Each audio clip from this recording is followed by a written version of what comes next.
top that, obviously. So, but I'm really glad we do this because it's always important to recognize the communities we're in, the people doing work. So, the setup tonight is I'll make a few remarks, and then we'll move to question and answers. And talking about format, you don't necessarily even have to ask a question if you don't want to. If you just want to tell me something, that's okay too. You can turn it into a question. Well, what do you think about that, Mr. Mayor? Which means I then have to say something. So you have to make your decision as to whether you want to do that. And I joke about it, but it's really important because I learn something in every one of these as well. So my remarks, I'll focus on the state of the city and issues. And I think we have numbers for Q&A and how to talk about that. Now, these kids were involved with Arts Corps, and I'll make some remarks about that too before I finish my remarks. So you'll hear from me about that. And I also bring with me folks from the city. We have a lot of city personnel here. And why don't we just take 1 minute? I'm just going to ask the city personnel to introduce themselves because I won't remember everybody. We'll start right here. How are you? Name? Pierre Davis from the Southwest Precinct Operations Command. Introduce yourself.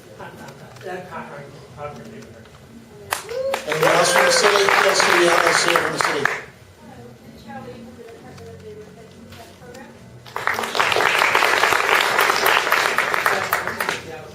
Seattle City Light is here. Who else is? Go ahead. Seattle Parks, Lindy Ebert, Ron Davis. Ron Davis, okay. Alan Roya, Department of Land Development.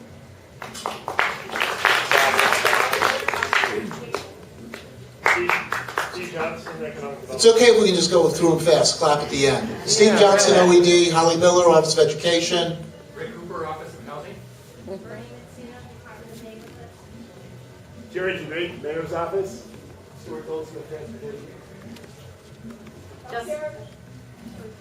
Jackie Advisor, Sierra Oxford Civil Rights, Seattle en español. Jessica Farmer, Office of Sustainability. Lori Patrick, Office of Arts and Cultural Affairs. Ian Beaton, Department of Neighborhood. My name is Song, Vice Center, Chamber of Commerce. Okay. All the city employees here, we work for you. And that's the point. That's why we're here. And that we want to be responsive to your concerns. We want to understand your concerns. And you can ask me questions. I'll do my best to answer. If I can't fully answer a question, I may ask one of the departmental people to help me out. They may know more.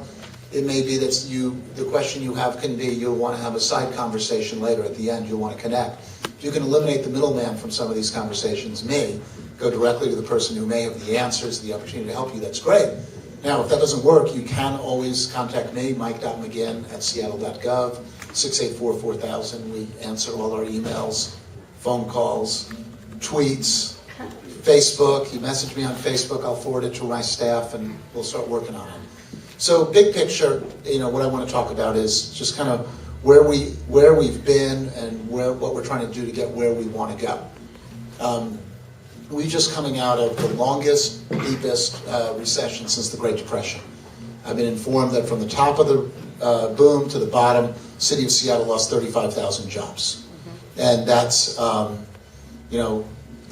you probably all have a friend, family member, co-worker, former co-worker, neighbor who hit tough times. And if you didn't hit tough times, if you owned a house or if you had a pension, you saw a retirement account, you saw them decline in value.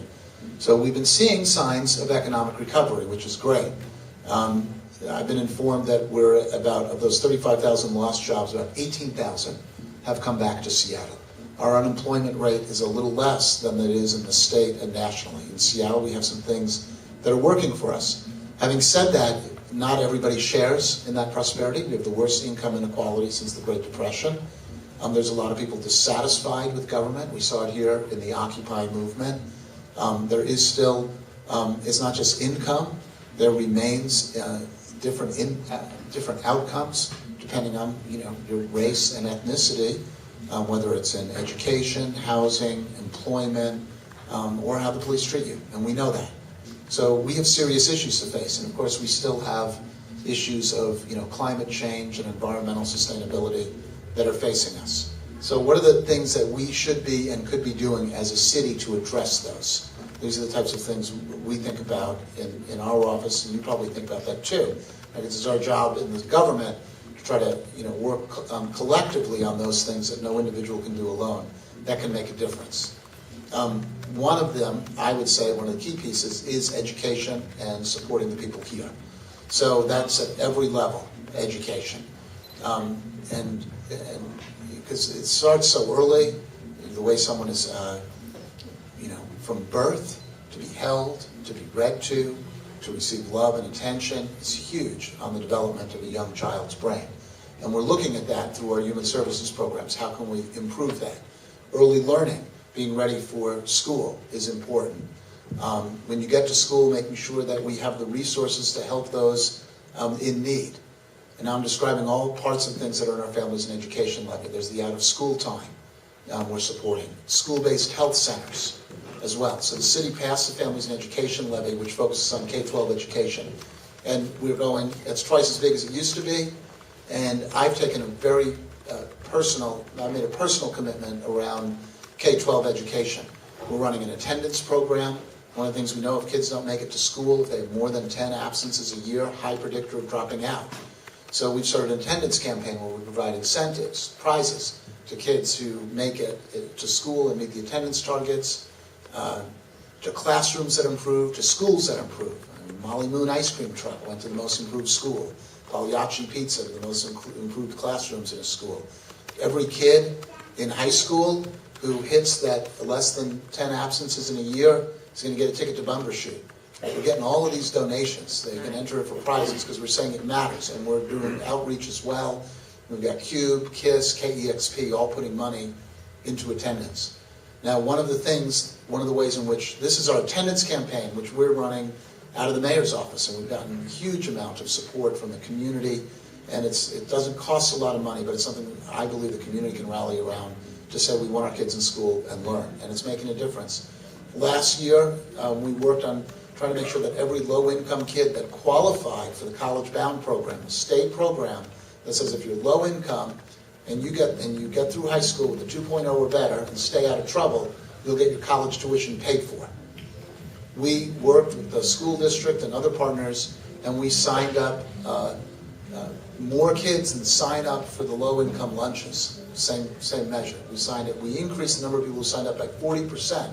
And now we want to make sure that those kids actually get through school and get the chance to use that money. These are things that we could do from an organizing perspective. Oh, here's the deal. I forgot, left out one key piece. If you want to qualify for that money after high school, you have to sign up by the 8th grade. And if you don't sign up by the 8th grade deadline, you don't qualify, no matter what you do after that.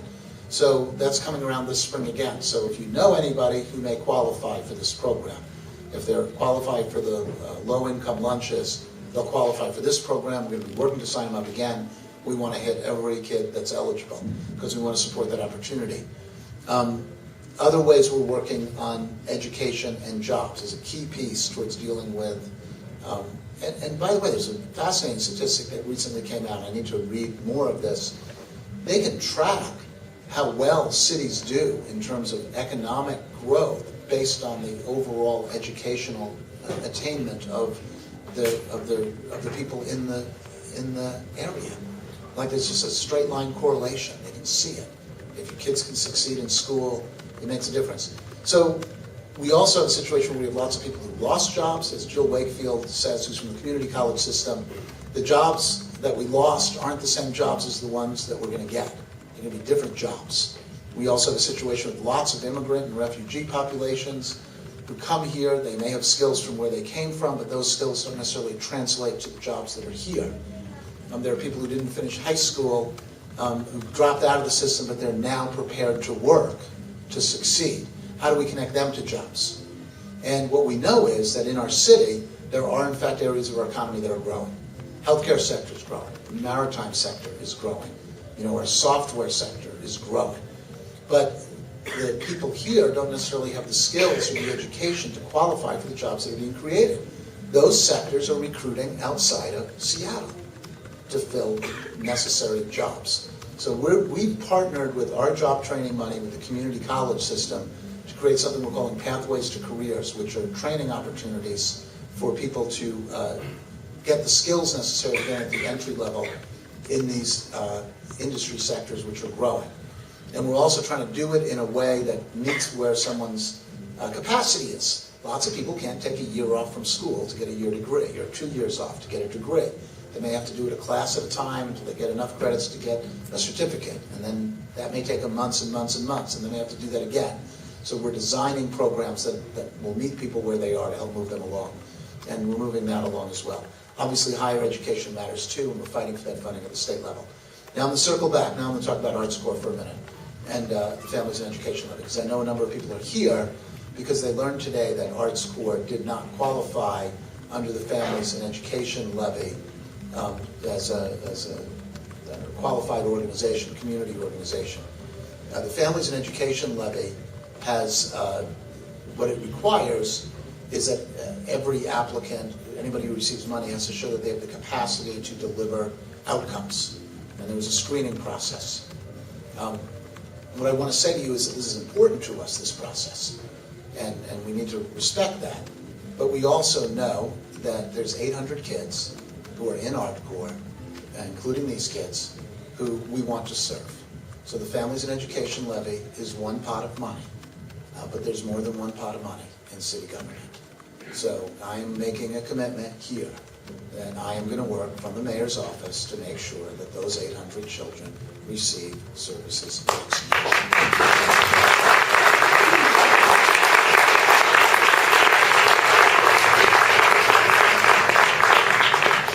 Now, I'll ask that ArtsCore keep working on making sure that they can, so we can have the bridge funding, that they work, that ArtsCore works to ensure that they can qualify for that pot of money too, because being able to compete for multiple pots of money is better. It makes it easier on us too. So please, you keep doing that and we'll keep working with you. But of course. Okay, thank you. So education, and we talked about that a lot, and training, and jobs. And we talked about ArtsCore, and I think I should just stop. There's so many more things I could talk about that we're working on. I think they'll come up in the Q&A, and we'll deal with them when they come up. So let's get rolling with that. All right, so, wow, that was loud. When you came in and signed up, you gave your email address, potentially. This is being recorded by the Seattle channel. You'll be able to get a link back to this video and watch the whole thing. You also received a number. Those numbers will be called in order. You'll come down according to the number that you've received and speak. We have 2 microphones set up. They both have the red tape there. We are asking that you do limit your comments to 1 question or comment, try and keep it down to a minute or less. What we really want to make sure is that everybody has a chance to be heard. If we get through everyone and you still got another thing you want to say, by all means, there'll be time. If we get to the end of our time and you still haven't had a chance to speak yet, the mayor will be available to take your question, or his staff. They'll be able to follow up with you via email.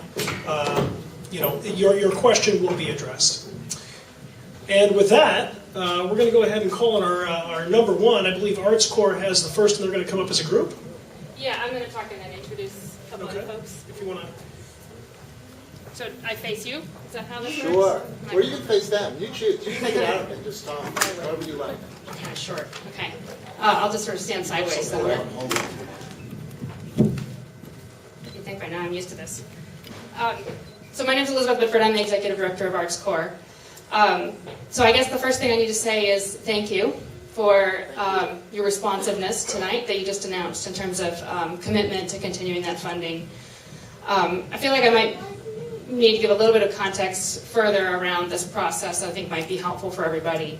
And then I will land to sort of statement questions. So ArtsCore didn't qualify for the Family and Education Levy, not because we don't achieve outcomes, plan our programs to outcomes, track to outcomes. And I'd also note that ArtsCore is one of many arts education organizations that were not qualified, and in fact, no arts education organizations were qualified through this process. In our case, the reason we didn't qualify is because we couldn't show to their satisfaction that we have access to daily and weekly attendance and academic data.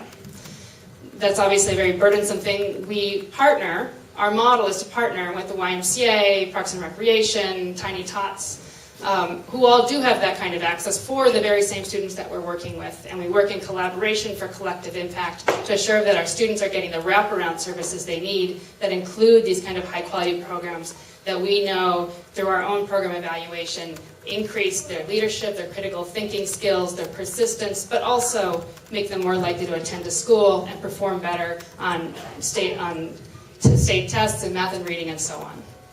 So we actually, it's not a surprise that so many arts education organizations didn't qualify, and these concerns were brought to the city in advance before the criteria was set by City Council and the Mayor and the Office of Education.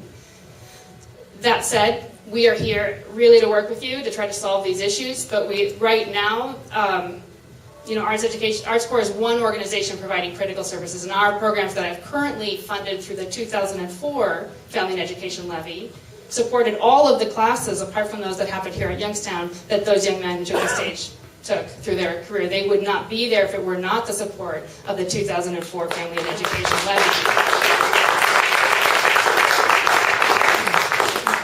Right now, African American and Latino youth are half as likely to have an arts education as their white peers. This is very much tied to the kinds of changes that came along with No Child Left Behind and a push around standardized testing in math and reading.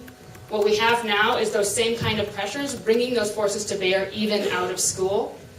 Now, currently, as it stands, this inequity has been worsened through the Family and Education Levy. I understand we're trying to resolve at least the impact on Arts Corps, which is directly cut through this decision. But we stand with our colleagues and the other arts education programs and other youth development organizations that provide critical, rounded programs that kids need to thrive in school. There's plenty of research to back this up. And we knew that this criteria was going to eliminate high-quality critical services for kids in Seattle public schools. So, but mostly, I think I have three things that I want to ask. And I guess one of them you've actually given me a pathway on how we're going to address it. One is, I believe there should be an acknowledgement by the city that there were, I'm hearing today, and I had a nice conversation with Holly Miller with the Office of Education today, that these were unintended consequences. This was not the intent of the criteria that was laid out. But I feel that there should be a public acknowledgement of the missteps that have led to cutting out high-quality services that are meeting critical outcomes for young people. There was something went wrong in that process, and there needs to be a public acknowledgement of that. Right, yes. Two, we need to work to fix that, and we are absolutely your partner in doing that. We are very much in support of the Family and Education Levy. I was a very enthusiastic voter for it, and I know that many of the organizations will work with you to solve those issues, and I know from talking to Holly Miller that you're interested in that for going forward for the coming years. So I look forward to those conversations. And three, we need to address the gap right now. I appreciate this commitment, look forward to follow-up conversations with you to understand more clearly what that means, but it's a great relief to me to know that we don't have to tell these kids that they're not going to have their classes next year, so thank you. So, okay, I'm sorry. And I actually have a couple of people who are going to talk after me, but if you want to talk in between, but we have a young person here who's going to just talk about the impact of his programs and teaching artists, and then I thought it might be easier for you to just respond in one go versus to each person. My only concern is, given the nature of the town hall, that we don't fill it all up with one topic. They've been told to be very short. If I run over my time, Sol, or do we have time for that? We talked about this in advance.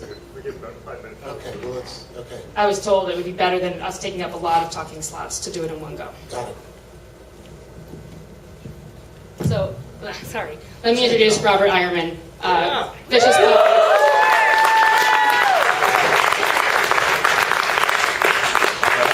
Can you guys hear me? So, I was called in today to really give my story.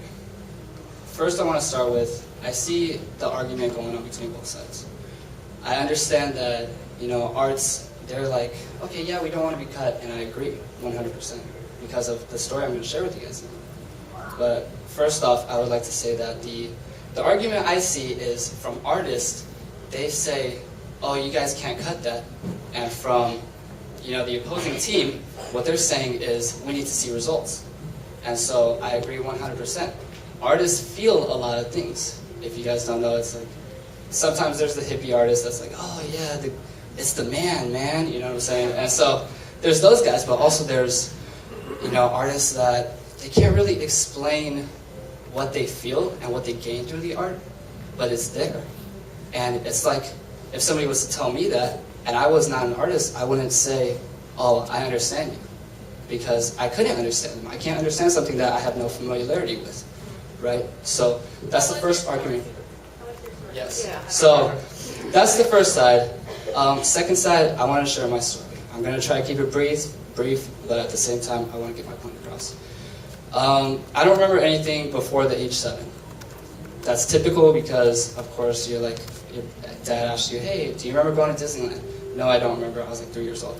But also on top of that, it's because at the age of 7, I'm going to share something with you guys that I haven't shared even with some of my crew. They might not even know this, but now everybody's going to know.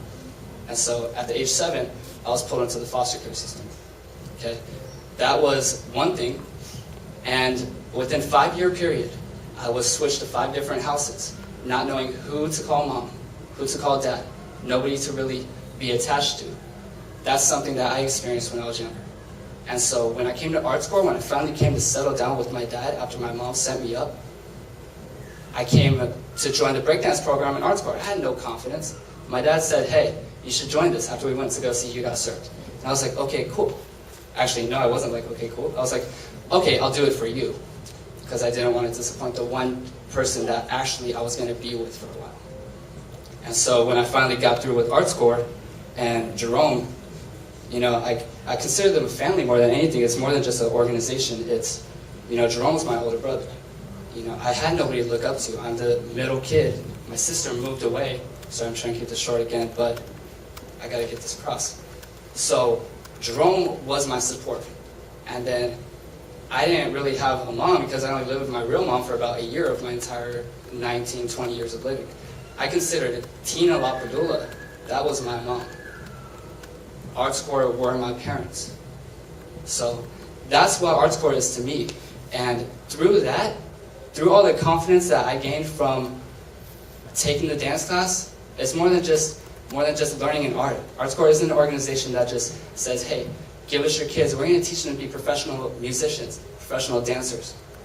They said, hey, come join our program. We're supportive and we're welcoming. They're a support group. So, last thing I want to say is that without that support and without the confidence that I gained through that program, right now I would not be studying medicine. I don't know what I'd be studying. I don't even know if I would be studying.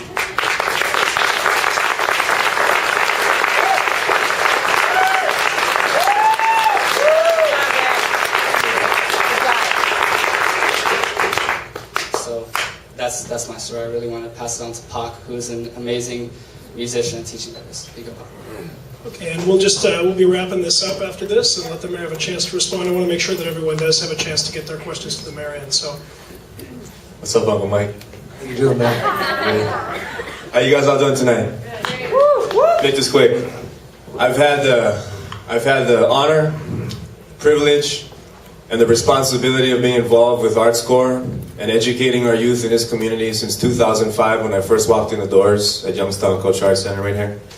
And Art Score has transformed my life as a human being, as a teacher, and my responsibility to the community is to return that favor to all the youth that I come into contact with. Today, Art Score has me working at West Seattle High School.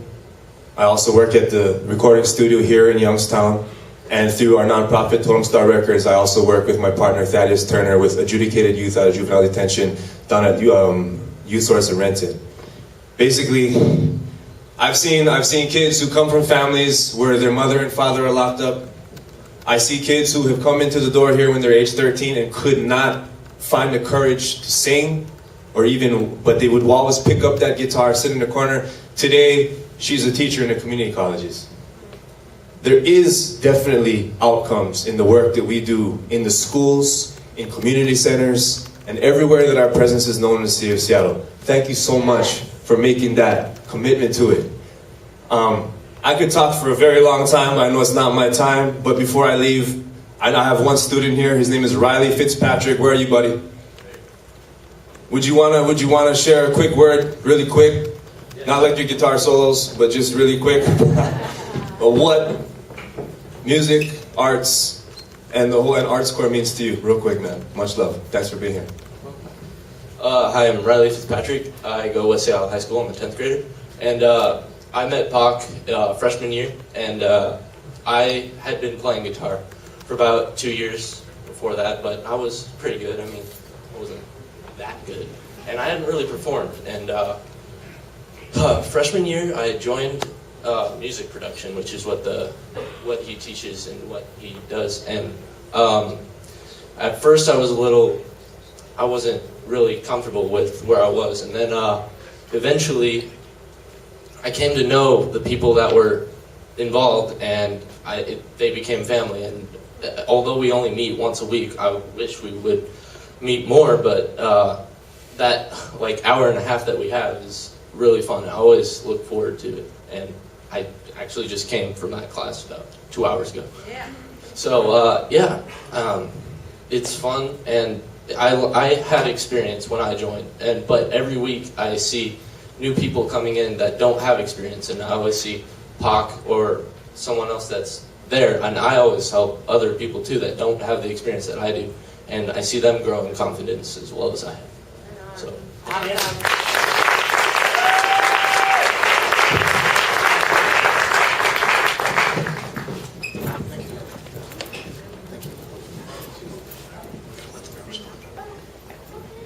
Go ahead. Really quick, I've got permission from everybody on the list, legitimate everything. What do you guys want me to do? I think we should let the mayor respond at this point. Because we have so many people here who have other questions. I think we need to... I understand. I mean, I followed the process like everyone else. I have it prepared. I'm not going to stutter. I'm not going to stumble. Can I just go ahead? I think you should go later. At your number. Yeah, we've gone through. Sure, I'll go on my number. Okay. Yeah.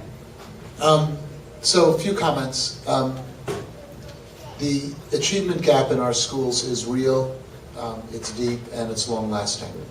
What we know is that African American, Latino, some Pacific Islander groups perform. Their test grades are much, much lower. And dropout rates are higher. And then there's the whole pathway issue from schools to dropping out to incarceration. We know it's a real pathway. It's been a long time too that this has been the situation. And when Norm Rice started the Families and Education Levy 20 years ago, addressing that gap was one of his highest priorities. And we know it doesn't have to be that way. We can look at schools which have addressed it and dealt with it and conquered it, in which all of the children in that school, no matter their background, are achieving at a high level. We know it's solvable. And so what's the difference? How do we get from where we are to where we want to be? One of the approaches we're taking in this levy is a very deep focus, and you heard this discussed, is a very deep focus on outcomes. We want to see, and the outcomes specifically that we're measuring are academic outcomes. And the issue here is, as we make grants to schools and their community partners, they're going to have to be able to track and demonstrate that the work they do leads to different academic outcomes in a way that's very clear and transparent to anyone who's reviewing it. And that's a high standard. And we know that's a high standard. And we know that lots of people are doing great work too. And we know that a lot of people, when they do that, they'll be able to demonstrate that that's what's happening. But we're moving from a style of measurement in city government. And we do this a lot. We do this with our own programs, by the way. We got to change our own programs in city government. I just want to say this. We went out and asked all of our organizations, we asked all of our department heads to identify programs that they do that help kids at any point of the spectrum from birth to post-secondary. And then we asked them to measure, how do you measure results? And almost uniformly, they measured results. These are our own departments, and this is what we're working to change. They measured results by saying the number of children that they served. They weren't able to measure in any type of long-term way how is the child different as a result of the services received. And not just that child, but all of the children. And that's what we mean by switching to outcomes-based. So we're starting a pilot project in Northgate area, where we're taking Parks Department, library, HSD, am I leaving? Neighborhoods. And we're going to start doing that tracking for our own programs that touch the kids that go to Northgate Elementary. And right now, we're discovering there are almost no connections. So now the levy, we're setting a pretty high bar across all of those monies. And it's the first time we've set that high bar. And I realize people are saying that the process wasn't right or it should have been different. And we'll look at that. We will look at that and we will evaluate that. And we will seek to make sure that each year that we're meeting the standards we're trying to set for ourselves in terms of making sure that it's fair, transparent, people have an opportunity. We'll do that, absolutely. But I also want to say we are not in the Families and Education levy. We are going to try to hold that bar over the long term because we really want to beat the odds that says that for 20 years we can't change outcomes for our kids. We really want to change that. And we know that people can rise and their organizations can rise to that challenge. Now, in the case of the 800 kids being served by Arts Corps, I don't want to see them lose services. That's who I'm responding to, is those 800 kids. I want to see them continue to receive services as we bridge to this new system. And again, there's more than one pot of money in city government, and we can take a look at that. There's more than one pot of money in departments and in the school district. We can take a look at that. And I've made a commitment, and I'll stick by that commitment. But I really do want to just kind of lay out how critically important it is, not just with our levy money, and not just with our city, not just with our levy money, but with our city money, that we really get much better at not just funding what we believe works, but what we can demonstrate factually works. And that's going to be a challenge that we're going to see whether we can meet or not. Because I want to be able to come back to the people of Seattle after 2 years or 4 years or 6 years. And who knows whether I'll be in office in 2 years, right? Or 4 years or 6 years. Thank you, man. Who knows whether I'll be in office, but I would love to be able to point back to this and say, we change kids' lives. And that's all we're trying to do here. So thank you, everybody, for talking about this. I know that's what everybody in this room wants to do. I know that. All right, we'll have speaker 2 come up, and if speaker 3 wants to get ready. Hi. Hi. We spoke last time I was here. Yes, we did. Thank you. Okay. A different topic tonight. Okay. Thanks for being here. We all know you campaigned against the tunnel to replace the viaduct. And I just want to point out that I think it's bigger than the viaduct. I think actually we're building a parallel freeway piecemeal to I-5. So if you connect 509, the Darien Freeway, from the First Avenue South Bridge to the viaduct, you almost have a north-south freeway. WashDOT is already connecting it to I-5 south of the SeaTac Airport. That's already on the books in the plans. So essentially, there's a lot of pressure on the Port of Seattle to open up transportation bottlenecks. So, one, I think that if the city is building a new freeway piecemeal, it should be more transparent, and we should see that. I don't know that everyone actually knows that.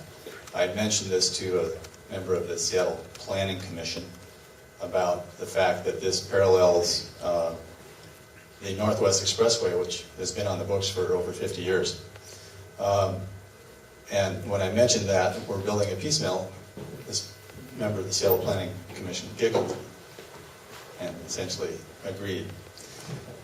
So I guess I'm saying... The question is the Northwest Expressway originally was planned to go up through Inner Bay and Ballard, and I'm just saying expect pressure to maybe continue it up there, and can we be more transparent about this process? Yeah, so the issue, for those of you, you drive the back way to the airport, and then you take the left to go to the airport. If you just went straight, after about a mile or two, that freeway would end and you dump out onto a surface street.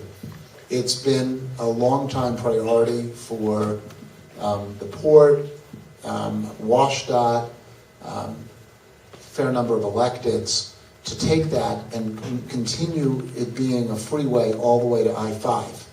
And on the map, it makes a lot of sense. You see, well, look, there's a gap, and we could connect it, and then we'd have a better freeway connection. And it was something that was actually in the Roads and Transit ballot measure that was defeated a number of years ago, the 509 extension, it's called. I personally have concerns about it because you think about how it gets you out to I-5 faster, but it also does the reverse. It would make it really easy for people to jump off of I-5 and take 509 into the city. And what we'd then be talking about is maybe 30 or 40,000 more cars a day to come over the First Avenue South Bridge. And the First Avenue South Bridge is, close to capacity right now. Anyway, that's already a pretty crowded bridge at rush hour. So imagine 30 or 40,000 more cars a day from I-5 coming over First Avenue South Bridge and then coming down the viaduct. And people are concerned about that and the capacity of 99 from West Seattle to downtown. You get another 30, 40,000 cars there. And the port's concerned, about trying to get freight from its containers over to I-5. So I've asked this of the port, and I never get a good answer. I said, why would you want 30 or 40,000 more cars a day driving all around the port, making it hard for your trucks to get around? And they said, well, it would give our trucks a straight shot to I-5. We just think it's a good idea. So I don't think they're really thinking it through. I actually think that 509 extension would be really bad for traffic congestion in and around the port and the First Avenue South Bridge. But that remains, kind of on the wish list of new highway projects for WashDOT and a lot of people. So you're absolutely right. That's something we should be concerned about. Speaker number 3. Hi, Mike. Hi. I want to thank you for coming out here. I think this is the second or third time you've been out to Delridge since being elected, and thank all the city department folks you bring out here. But I want to raise a problem that the neighborhood groups and neighborhood leaders keep confronting, and it's coming up a lot here in the Delridge district. But I assume it's happening throughout the city. And that's that there seems to have been a breakdown in communication between city departments and neighborhood groups. And for those of us who've been active for a long time, it's not something that, it seems like it's worse now than it was 5 years or 10 years ago. And what I mean by that is I'm not criticizing the departments or the work they do. I'm talking specifically about communications. That it feels like something happens, whether it's Department of Neighborhoods, whether it's Office of Housing, whether it's Department of Transportation, some decision gets made and folks in the neighborhoods who are active, who participate, who are on email lists and Facebook groups and things don't know what's going on and feel blindsided. Or we have communications that we want to express to those groups and we tell people and then it seems like that disappears and never gets up the chain to where it goes. And so something seems to be broken. So those of us who are active in the neighborhood have spent a lot of time really leaning on the city council members on that side to try and get them to work and pressure and see how to change that. But since department heads actually respond to you as mayor, and you have control over sort of how those departments, I think if you're talking about how do we improve outcomes, how do we look at processes and make them work better for citizens, I'm here to say there's a real problem happening right now between that communication between neighborhood leaders and city groups, and I'd like to hear more about what you think we can do to improve that. Yeah. Well, I kind of want to ask you, what do you think can be done to improve it? What do you think is I'm hearing you, and I take it seriously because I care about this. So what do you think is the breakdown? Well, as I've been talking with Sally Bagshaw in particular, who's now head of the Department of the Neighborhoods Committee, I think we really need to look at the Department of Neighborhoods. I think one of the biggest mistakes the city made was when they slashed the budgets as much as they did in that department. They cut a lot of district coordinators. They cut a lot of the local district, neighborhood district offices that we've had, and that seems to have had a real impact on how citizens relate with the city and get information from the city. Yeah. So we did. We went from, so we had 13 neighborhood district coordinators, one per district, and we went down to 9. Is that right, Bernie? And we did close a few of the neighborhood service centers, and it was in response to, I didn't talk about our budget yet, but it was in, you all know. You all know. Our economy was bad. We had less money in city government, and we made a lot of reductions, and that was one set of reductions. One of the reasons I'm here is because I take things seriously. I take responding to the neighborhood seriously, and I take trying to build those relationships, as I said at the front end, trying to build those relationships from citizen and community leaders and civic leaders to the people that are doing the real work of government that it's a more open thing. And we've done a number of different things to try to open that up. So if you're saying to me you have concerns, that concerns me. I'm not sure we're going to solve this in this conversation, but I'm happy to talk more about it. I'd invite you to talk to Bernie Matsuno about how you think it can be different. I would say this, I don't think it's just about neighborhoods. Department of Neighborhoods, excuse me. It's all about neighborhoods in Seattle. But in city government, it's not just about the Department of Neighborhoods. I mean, one of the things that I care very deeply about is that people should get a high level of interaction and service from every department. And it shouldn't be, I'll go to the Department of Neighborhoods, they'll listen to me because the other ones don't. And there should be a very strong partnership. Bernie and I have this conversation, and that's one thing she's been working on. Bernie Matsuno, the head of the Department of Neighborhoods, is being in that partnership role with departments so that we can do a better job. So you should probably talk more with Bernie and maybe with Darryl and see what we can come up with. Speaker 4. Hello, Mr. Mayor. Thanks for allowing me to still speak. Thank you.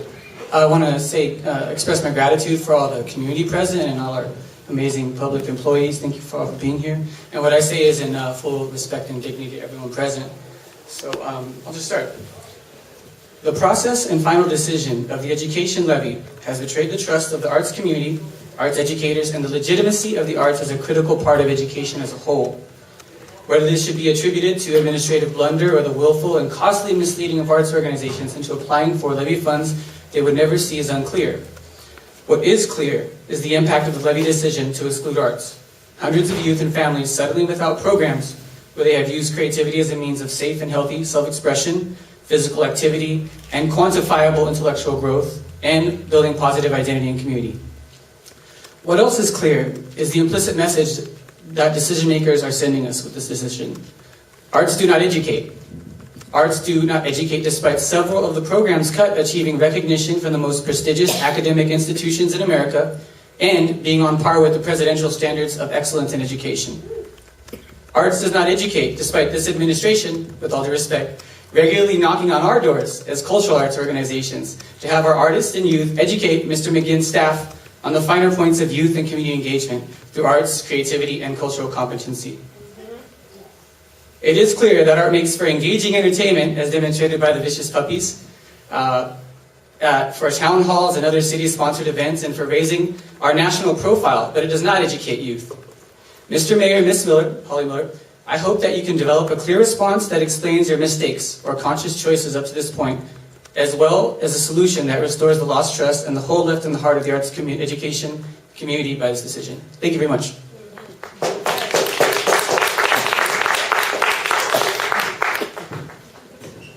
I'll take that as a statement. And speaker number 5.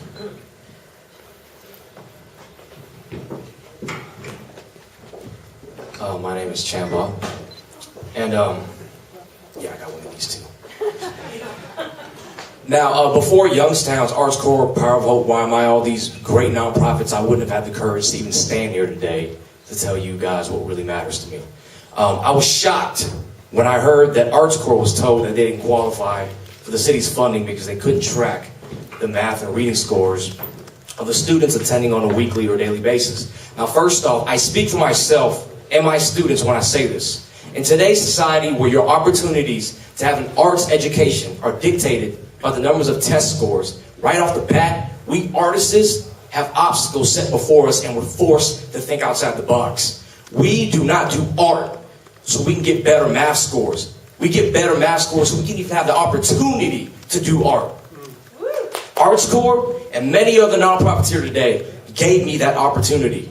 That opportunity to not only be an artist, but to even be alive. I used to be involved with a bunch of criminal activity when I was younger. They pulled me off the streets. They gave me that alternative. Please do not take away that alternative for all these youth out here who really need it. If you want your outcome, you're looking at it. All right.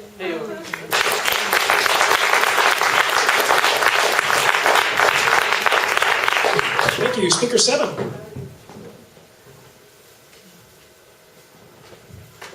And let's call in number 8. Moving on to number 9. Oh, someone's coming. Sorry, I apologize.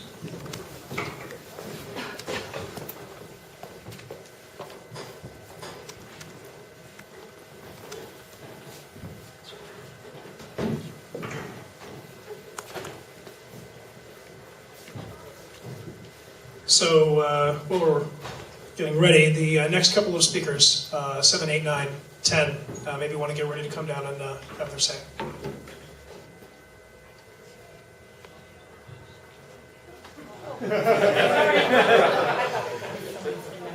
Do I hear 10? 11? Here we go! Go for it, Carl. I can repeat your question. Thank you very much. I'll try to hit the back wall there. As the Vice President of the Admiral Neighborhood Association, we have asked SDOT to review the intersection of 47th Avenue Southwest and Southwest Admiral Way because of a death there. And we have asked you specifically, and we have gotten an answer, thank you very much, about when we can expect a new traffic signal there. SDOT says that they're doing 33 new traffic signals, but they don't have the budget to do it. Last year we did the licensed vehicle tab measure that failed, and one of those things that the voters said that they did not appreciate is that tab would cost the same for a 72 Pacer as it would for a 2011 Gray Ghost. Some of us took that as an initiative to go down to the Olympia to change that.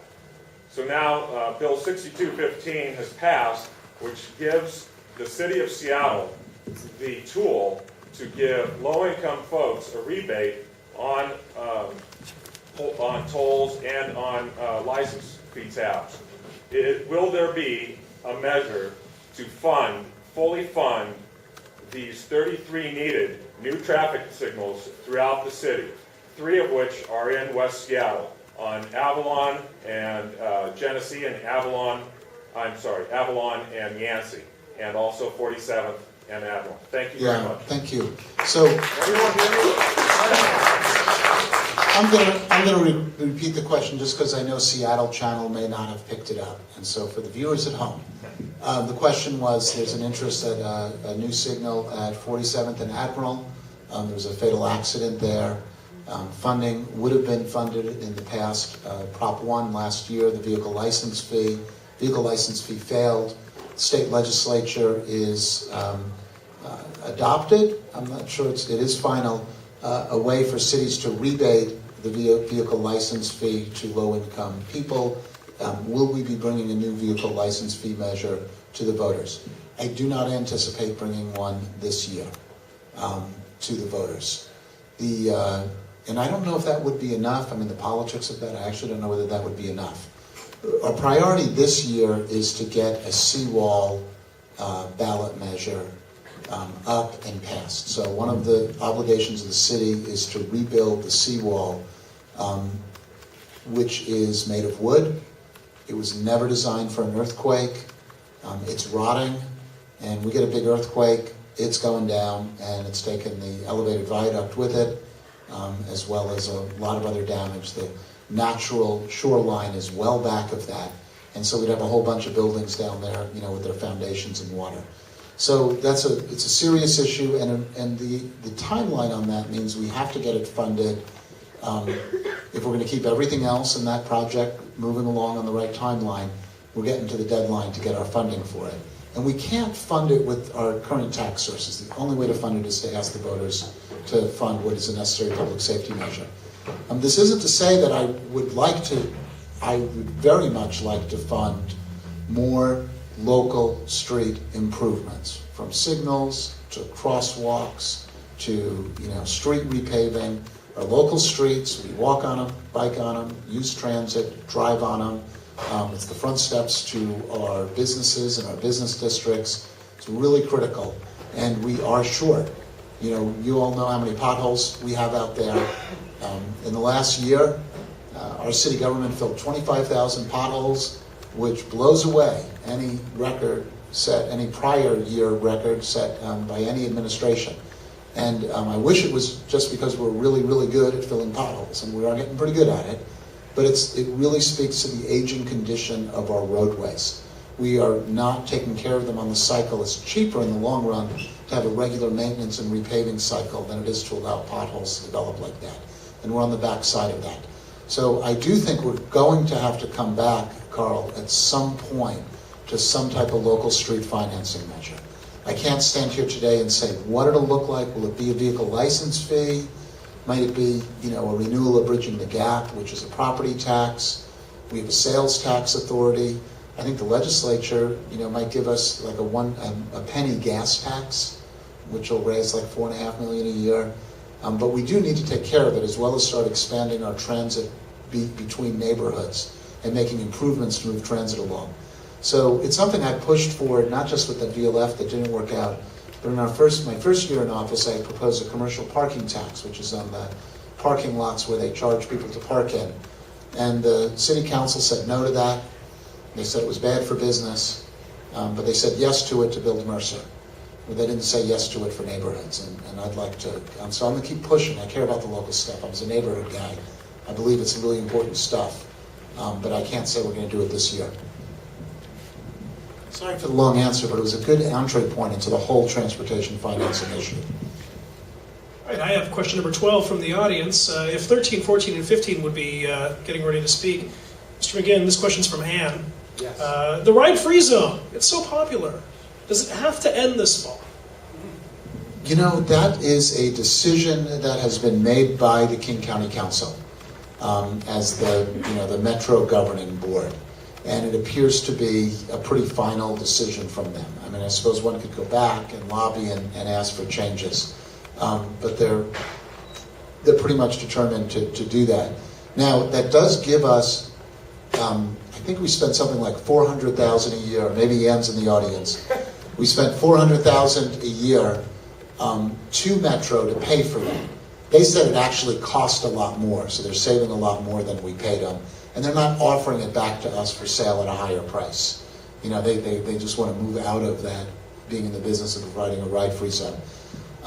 So we have to then take a look about, are there things that we could do then to, to support those that were using it. Bus passes are like for the low income. But for the convenience of just everybody down there, it looks like we're going to have to go in another direction. One of the directions I'd like to go is to speed up the buses everywhere. There's a few things that slow down buses. One thing that slows down buses or can make them go faster is if they have priority in traffic. Right? They get a little signal that puts them ahead of everybody else. You may have seen those. If you can get your own bus lanes, which are always controversial. In fact, the one coming out here for Rapid Ride was controversial. But another thing that really speeds buses is how long do they spend at the stop. And one of the advantages of the ride-free zone was you didn't have to wait for everybody to pay. And right now you got a board in the front and everybody's got to pay one at a time, and that can take a long time. So moving over the long run, it's not going to be in the short run, but moving in the long run to a pay-in-advance system where, kind of like when the train pulls up to the platform and multiple doors open and everybody gets on, the doors close and it goes. It's called dwell time. They got really short dwell time because everybody pays in advance. And buses have really long dwell time because everybody's waiting to pay as they file in one at a time. And then you have to wait for people to get off. So if we could fix that, that actually would give us a lot more bus service. But it requires changes, to how people buy their tickets and pay. And I think that's something we have to work on too, to try to make bus service more efficient. 13. 14. 15. How about just everyone up to 20? Come on down and get ready to speak. Okay? All right, come on down, 16, 17, 18, 19. I can speak pretty loudly. 15's here. Oh, sorry. And, I'm going to give you mine.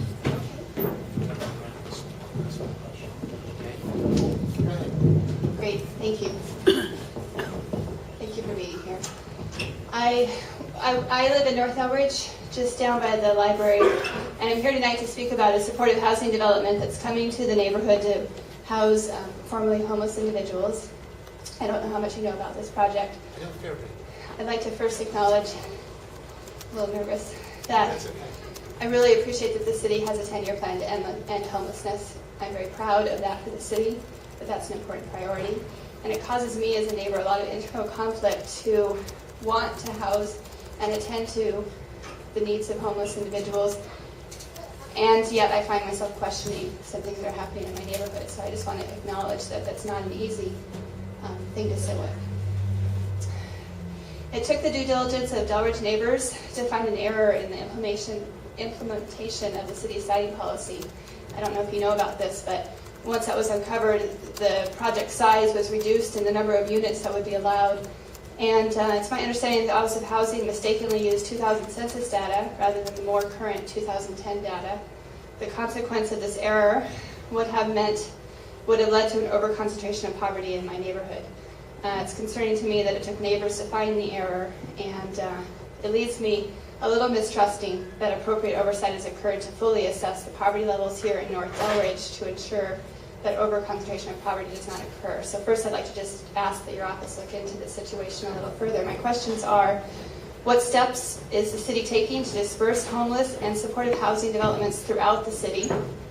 I'd like to understand that better. Do you have any concerns about adding additionally extremely low-income individuals to a neighborhood that already has a high concentration of poverty? And on a little bit of a more positive note, how do you see a project such as the proposed supporting housing project a benefit to an underdeveloped neighborhood such as Delridge? Thank you. So thank you for asking the question. Is Rick still here, Hooper?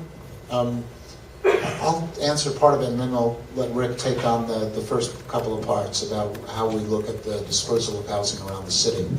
Rick is the head of our Office of Housing.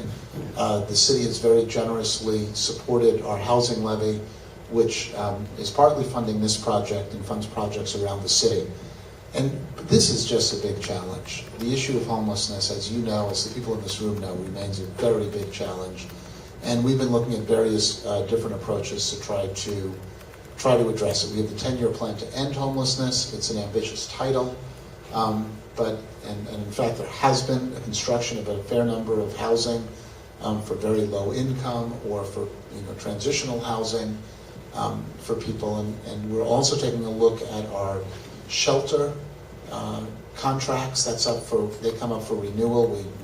City money supports shelters, and we're trying to figure out what can we do both at the people falling into poverty, what can we do falling into homelessness, what can we do to stop that, what can we do to get rapid rehousing of people out of homelessness, what can we do to provide services. And while this city has shown a very strong commitment to maintaining funding around that, that's not true at the state and federal levels. And we're just very concerned. Particularly individuals with substance abuse or mental health problems, which are very challenging to provide support to, and we're seeing cuts at the state and federal levels.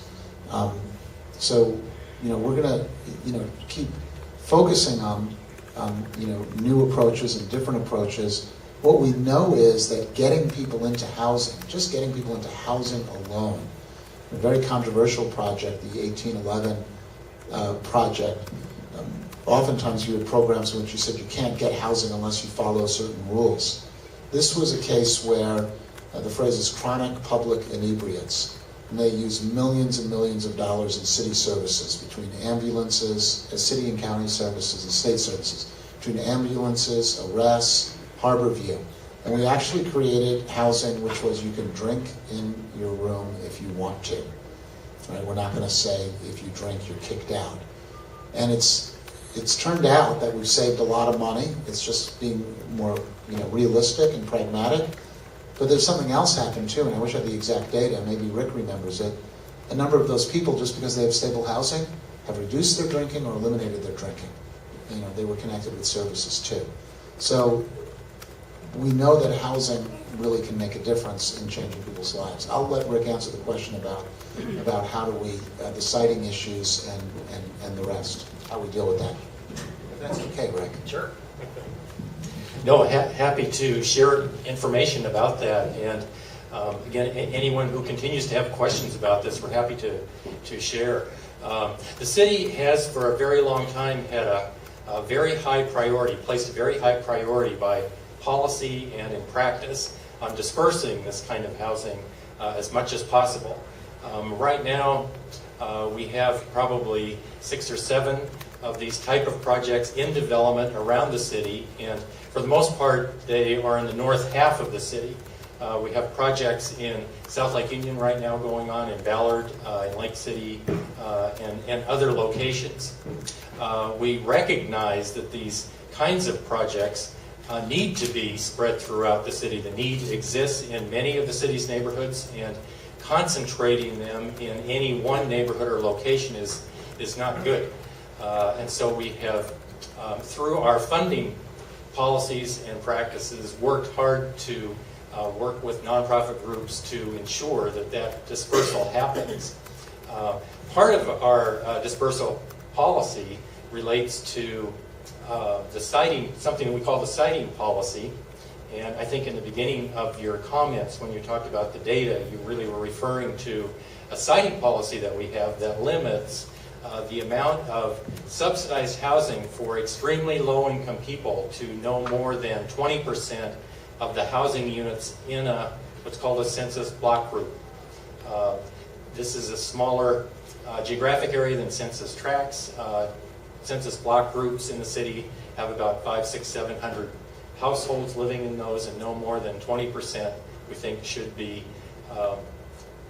units of subsidized housing for extremely low-income people. So we check those statistics each time projects come into us for funding. We were thrown a bit of a ringer with the census data we discovered that came out. There were a lot of changes in the census data and how it was collected and what was collected this last go-around.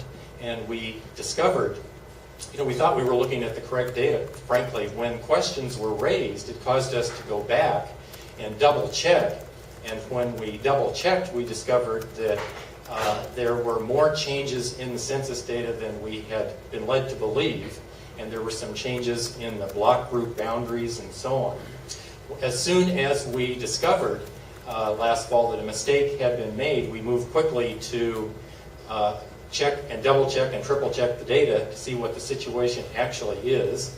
And we ended up, as a result of that process, as soon as we found out, we had to talk to the nonprofit about reducing the size of the project from 75 units to 66 units to stay within the policy. So we have taken steps to make sure that this kind of thing doesn't happen again. We're looking at the data again citywide to make sure that we are correctly interpreting the census data. But that was the result of our review of the policy. And again, all I can say is that we moved quickly when we discovered the mistake had been made to work with the nonprofit and correct that. So we're not perfect in city government, and we know it. But this is why public processes are important, too. So if that last one was, okay. This may sort of tie into, I live in the same area here in Delridge, and I bought my home in 2003, when the bank bought my home. I have really tried to be a very proactive neighbor. My neighborhood is not it's had some rough days, but it's getting a lot better, and the addition of High Point has been a huge benefit. My concern is, over the past 9 years or so, I've done a lot to improve my home and do things to help improve the area as well. 2 or 3 things, and I'll try to make it really short. The back alley of my home is considered condemned, is what my neighbors told me, and there's no way that anyone would pick up garbage back there. But there's a quadruplex, or whatever you call those, kitty corner, as you Northwesterners say, to my home, where the garbage truck drives through there all the time, and it's not paved, and we are in a watershed, so it's essentially a pond back there this time of year. No one cares for it. I've spent a lot of my own money, hundreds and hundreds of money, hundreds and hundreds of dollars to get gravel dumped back there. It does no good because there are huge garbage trucks driving back and forth and delivery trucks to some lab or whatever's back there. So it's a no-win situation. I could spend thousands of dollars and it would never improve. Very frustrating. I have a street light right above my house. The trees are so overgrown, there's no light coming from it. I've contacted Seattle City Light 3 times through emails or put in my request. No one's ever come out. I've made so many. I've tried to be a part of one of the speed gun projects, and then that was disappeared. No one ever called me back. My question is, what else can I do? I'm trying to be a neighbor, and I'm trying not to go broke. I think you just did it. So why don't we? I know I'm not the only neighbor that feels that way in that area. We know. feel like the stepchildren sometimes. And I drive through Ballard or Fremont, and I'm like, why can't I have a fraction of this behind my home?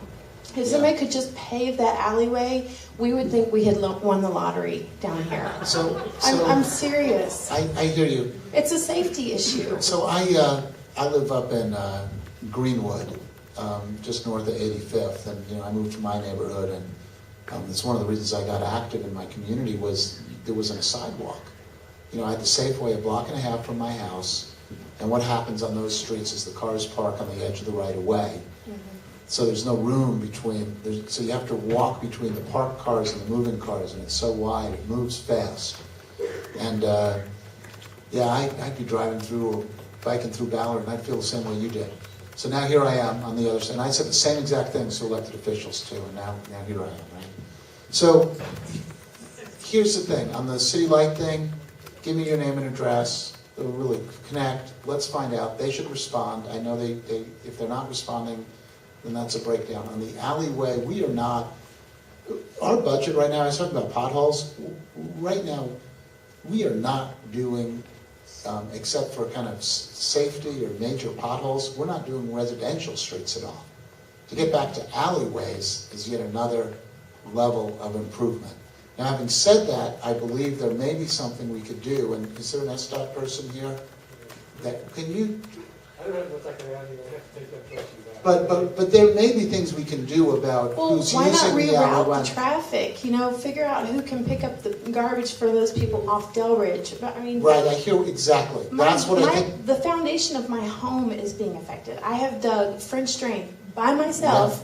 Yeah. I can only do so much. That's what I was hearing from you. Let's take a look at who's using the alleyway, see if we can place restrictions on it or do something to protect you. I would be so grateful. So if you could connect with the SDOT person, let's see what we can do there. Because if the trucks are too heavy and are causing damage, maybe there's something we can do there. So let us take a look at that.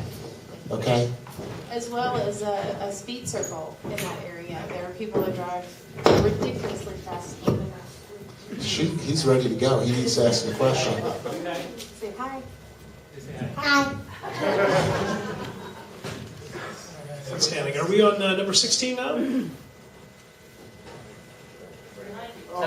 17. We should actually.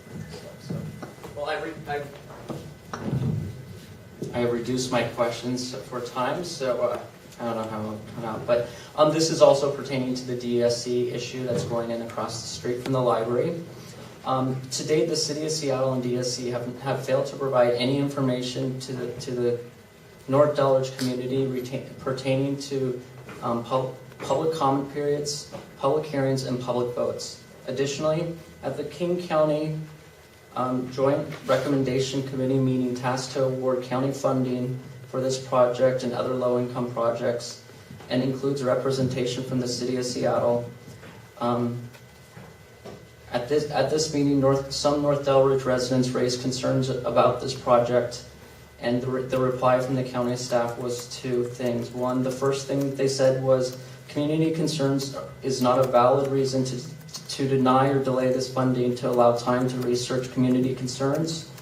And that was followed by not funding this project is not an option because there are too much money at stake, and is specifically referring to the federal tax credits. I have a couple of questions in regards to this. First, do you think it's the responsibility of the City of Seattle or the residents of the neighborhood to relay information as it pertains to key dates regarding publicly financed projects? The second question is, being that this was the only known opportunity to the residents of Seattle to voice their concern to date, do you feel that community concerns regarding this or any other publicly financed project should or should not be considered? And do you think it's appropriate for public officials to dismiss community concerns based on financial implications? So there's some deeper questions embedded in there, and I'll try to answer yours directly and get at the deeper questions too. And it's one of the real challenges that we face. Yes, cities should be making publicly known opportunities to comment and information about projects as they come up. Absolutely. And community concerns do matter. The key is, you see it in different ways. Like I'll use an example, Roosevelt, which has got a very active community and neighborhood association. We had a situation where they were responding to zoning concerns and said, our neighborhood plan says this is what we want to have happen here. Well, their neighborhood plan is actually adopted pursuant to the city's comprehensive plan, which is actually adopted because of the state's Growth Management Act, which was passed by the voters, which says we have to plan for growth, and we put, several $1 billion into building a light rail station there. So it's a classic case of the community's concerns, the specific community concerns, as balanced against the broader, in this case, regional and statewide and citywide concerns about how do we make sure we build lots of apartments next to light rail stations? What's the right balance point? I think we face the same issue with our broad community concern of providing homeless services and services to those in need. We've passed the housing levy. I hear from people again and again that we're a compassionate city and we need to be compassionate. And neighborhoods are rightfully concerned about what impact a new development that provides those services will have in their neighborhoods. And I live a block and a half in Greenwood from low-income housing. And we took some more low-income housing at another point. Aurora Avenue, some of those old crappy motels are being torn down, thank goodness, but they're actually going to be replaced by low-income housing as well. And so we have this citywide objective and a community concern. So what's the right balance point? We kind of work it out a project at a time, and we just ask for recognition from everybody that the city and city officials are not just responsive to your community concerns, but they're also trying to be responsive to the broader directives that have been given to them by the public on broader social and economic issues that they have to deal with. Again, what's the right balance point? That's what democracy is for. That's what we talk about. That's what we discuss, and that's what we work out. But we should not be dismissive of any community's concerns under any circumstances. But we also ask communities to recognize that we're oftentimes trying to address some broader issues too. All right, we're coming close to the end of our time tonight, so the next series of questions that we have, we'll do like lightning round. We'll go very quick. Super quick. Super quick! And I'll try super quick answer. All right, we're now on number 18. And you're 18 coming down, and we also can prepare 19 and 20 for the super quick lightning round. 21's coming down. 21's coming down. You're 19, Pete? Go for it. Come on down, you quick people. So I want to piggyback on a couple of things that other people have talked about, and that's working with city government. And in this time of tight budgets, it seems like everybody needs to be more efficient with their time. So I'd like to tell you the tale of a speed limit sign. For the last 2 years, we've worked with SDOT to get them to move a speed limit sign on Delridge from in front of the kidney center to closer to the off-ramp. And in all the time that community members have spent working with SDOT coming out and studying the situation, us talking to this SDOT again, SDOT coming out and studying the situation, us talking to SDOT coming out and studying the situation. You see the circle I'm in here? Did they move the sign?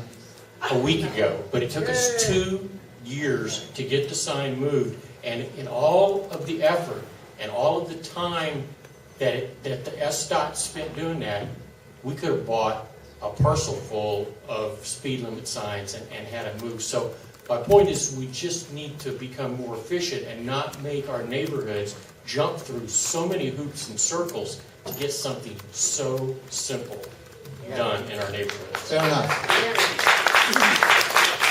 That was a very short answer. Next Yeah, up. the answer was fair enough. Right. Yeah. Well, you know, no, I'm not. First of all, I love all my city employees. I just want to say that. I love all my city employees.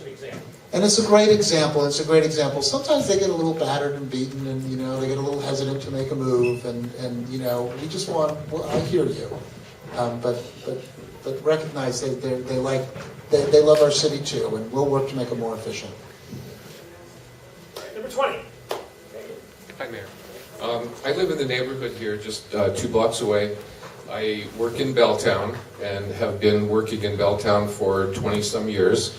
I'm sorry to bring up a tunnel viaduct issue because I know you were opposed to the tunnel. Let's go, man. But hey, it's an issue that's not going to go away for a long, long time. I'm in it. Okay. The problem I have now is my commute from here to where I work in Belltown has been for the last 15 years a 7-minute commute. If I time it right, like I have the privilege of being able to go to work a little bit later than a lot of people, so I can do that. But coming home, it's like 7 minutes, which is great. I love that. Now with the way they just tore the viaduct down and said, okay, everybody, you're on your own, figure it out. My commute has now turned to 35 to 40 minutes. And that is if I leave any time after 3 in the afternoon, between 3 and 7. I used to be able to leave work at like 5, and I'd be okay. If I left between 5:30 and 7, I'd be stuck in traffic, so I could wait and stay late and come home late. But now, if I get on the viaduct at 3:30, I'm going 5 miles an hour all the way home. And what I'm wondering is, why are we still pursuing this 2-lane tunnel issue when what we've done is taken all the lanes from Aurora and crammed them down into 2 lanes onto a 2-lane viaduct that, I mean, that's what you're going to be stuck in. It's the 2-lane viaduct is the issue right now. The 2-lane each way. Well, the issue, I guess the question, if I can, I'll round about to a question. Is the city doing anything to alleviate the massive traffic jam that is the viaduct right now? Because, like, if you turn the radio on and you listen to traffic reports, it's always I-5, 405, 520, Maple Valley, etc. They never mention traffic is at a standstill on the viaduct for the next hour and a half, every day. And I unfortunately don't have the privilege of using Metro all the time because of the work I do. I need a car a lot of the times but I try to use Metro when I can, and which also brings me to the bus lane issue, which are the lanes are sort of ridiculous. This bus lane here is empty almost all the time, but if you use it to alleviate traffic and get off on First Avenue, there's always a police officer sitting there waiting to write you a ticket. So, a couple points there. Okay, yeah, there are a few points there. I'm going to start with the first one. I don't mind at all talking about the tunnel. I did, let's just get that out there. It was, everybody knew I was very concerned about the expense and the expense placed upon the city and the risk of cost overruns, and I wanted the state to take full responsibility for the costs before proceeding. The public voted to go ahead. We're going ahead. And even though I was raising those policy concerns about it and trying to bring those so that the public could have a say in it, at the same time, we were always, we didn't slow down or delay anything in terms of the engineering work or the permitting work or anything. Because I respected the fact that that was, in fact, the policy of the city, And as the executive, I had to fulfill that policy, but I thought the policy was wrong, and I sought people to look at it and change it. And the public said, no, we're prepared to go ahead with these risks, and that's what we're doing. So now we have a big tunnel being built, and we're going to be under construction for a number of years now. There's a lot of changes. We also have the Spokane Street, the Spokane Street Viaduct, which has its own set of challenges, and we know that we, kind of surprised everybody out here in West Seattle one day, and that was bad, and we're going to try to do better that time. So we do take all of these issues seriously about trying to figure out how do we provide information, provide alternatives, and work on what the routing is. So it's hard for me to say that, I can't say that I have an answer to what you're saying, because we are going to be in construction for a long time. Then we got Mercer East, which is progressing, and that's been a headache for people. Mercer West, which is from Dexter to Elliott, is going to be the next big headache. We're seeking to finance that. So we're kind of in for this for a number of years. But having said that, we will work to try to be flexible and adaptive and share information. And beyond that, I can't say much more. The issue of bus lanes is a challenging one, because the bus-only lane, maybe it's during the peak hour, maybe it's all day, or maybe an all-day parking restriction in certain places so the buses can get through, can really improve the performance of the bus and make it a more viable alternative for a lot of people. There are lots of folks like you who need the car and don't have another choice. But there are other people who do have choices, and if we can give them a good choice to take transit, that'd be good. But a lot of people, the same thing like 15th running out to Ballard, or the lanes on Aurora running north. Actually, that one isn't as bad. The ones to Aurora running north, you've got them running every 6 or 7 minutes in the peak hour. And so that's not so bad, but when you see that lane and you don't see buses in it, I can understand why people are concerned, and they should be. So we've been working really hard to get funding from the state, or give Metro the authority so they can actually put in the type of frequency of service that would make that corridor work. And when you do that, when they got frequent service and some priority on Aurora, the usage of that bus route, the 358, went up dramatically. So we know that if you can get frequent service and fast service on some of these bus routes, they will be very heavily used, and that bus lane will be worth it. If you can't actually fund the buses and get them out there, then I'll hear at town halls from a lot of people like you about, hey, there's that empty lane, I don't see it being used. So we just have to do better at that. And 21 will be our final question for the night. If you have questions that didn't get answered, or you want to get another piece of feedback from the city, there'll be representatives of the city here to take your question. They'll write it down. You will get an email response. So, number 21.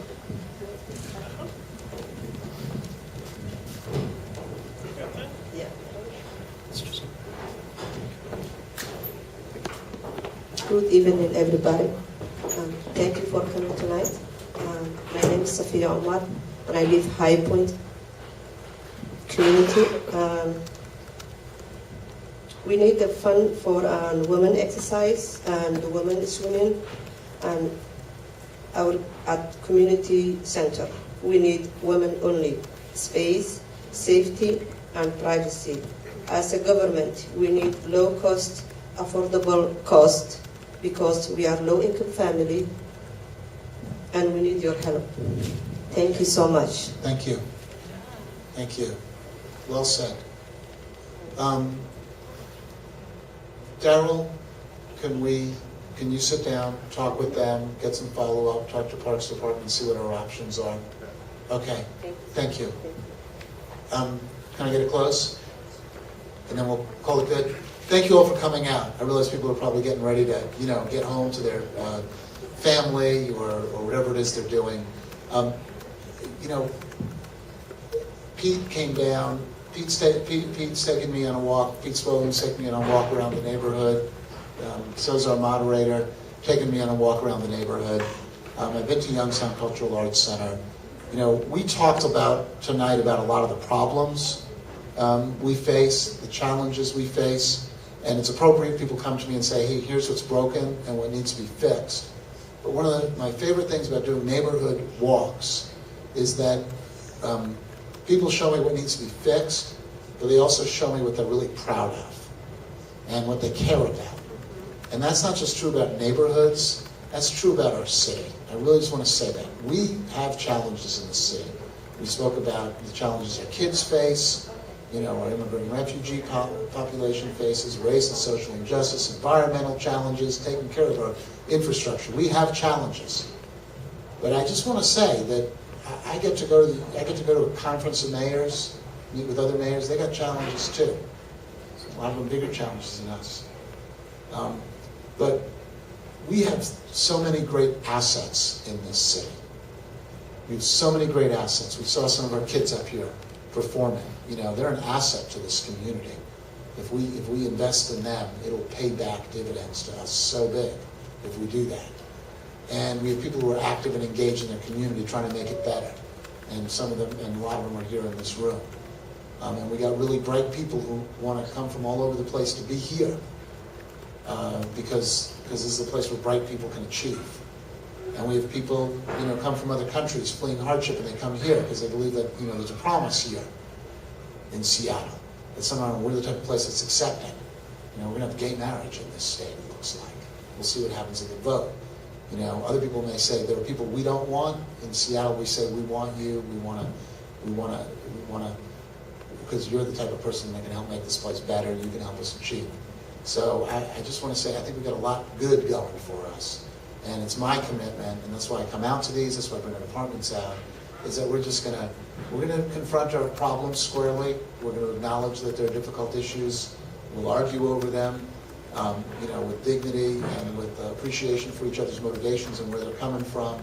But we're also going to see what we're really good at, and we're going to make it better, because there's no better city in the world. So thank you, everybody, for coming out.